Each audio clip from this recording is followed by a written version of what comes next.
नमस्कार मंडळी, आज आहे माझ्या प्रेग्नन्सीचा 33 वीकचा चौथा दिवस. आम्हाला शूटसाठी लोकेशनवर 11पर्यंत पोहोचायचे होते, पण आम्हाला घरून निघायलाच 12 वाजले. मग काय, गाडीत बसले की लगेच एक नारळ पाणी घेतले आणि माझे ब्लाऊजचे काम पेंडिंग होते, ते म्हणजे सध्याची माझी कंडिशन. अगोदरचे ब्लाऊज काय बसत नाहीत आणि त्याला उसवले तर तो जास्तच लूज होतो, म्हणून त्याला थोडे अल्टर करायचे होते. म्हणून ते काम करून घेतले आणि लगेच तिथे एका ठिकाणी ब्रंच केला, म्हणजे लवकर टेन्शन नको. आम्ही लोकेशनला पोहोचल्यानंतर त्यांनी ट्रॅडिशनल थीमची तयारी करून ठेवलेली, पण तिथे गेल्यानंतर आमचा प्लॅन चेंज झाला, कारण सध्या पाऊस नव्हता. तर म्हटलं अगोदर आउटडोअर करू, म्हणून मी रेडी आउटडोअरसाठी झाले. आमचे 3 आउटफिटमध्ये शूट होते, त्यातले 2 वेस्टर्न आणि 1 ट्रॅडिशनल असे. त्यात 1 आउटडोअर आणि 2 इनडोअर होते. तर आम्ही तयार होऊन निघालो आउटडोअर शूट करण्यासाठी.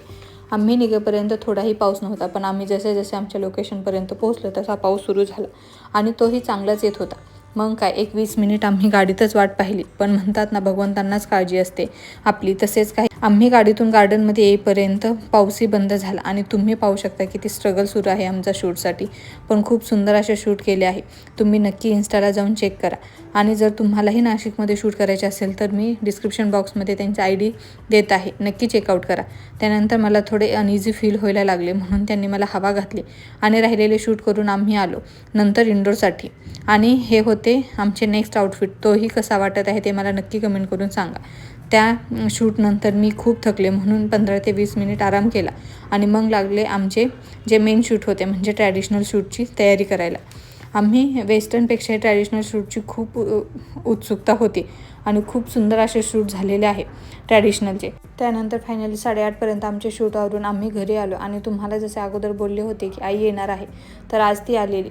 त्यामुळे खूप खुश होते मी.